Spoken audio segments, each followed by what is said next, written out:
Hi, I'm Noah Matson. I'm Vice President for Landscape Conservation and Climate Adaptation at Defenders of Wildlife. And today I was invited to submit testimony to the Senate Environment and Public Works Committee on a very important hearing about climate change, adaptation, and natural resources.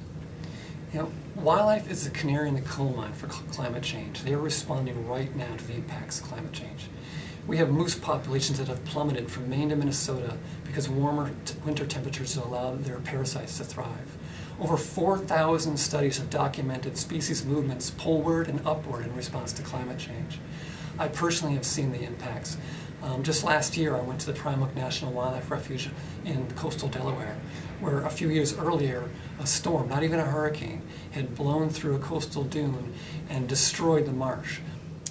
In my testimony I talk about how important it is to restore and maintain wildlife and ecosystems first and foremost for us. Wetlands buffer our communities from storm surge. All these massive wildfires out west, well, they can be helped by restoring our fire-prone forests, particularly around communities, to deal with that. There's many other examples of how ecosystems and ecosystem services can be used to help people adapt to climate change. But wildlife and ecosystems themselves are in trouble, and that's a big focus of our work here at Defenders of Wildlife.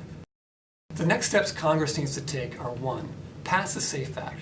That's a Saving Our Environment and Futures Act introduced by Senator Whitehouse, which we strongly support. 2, provide funding. Our federal and state and other natural resources agencies are literally starving for funding, and they need more resources. 3, prepare for disasters. We know we're going to have hurricanes, floods, drought, wildfires. These are happening right now. We need to build in climate adaptation into federal disaster programs.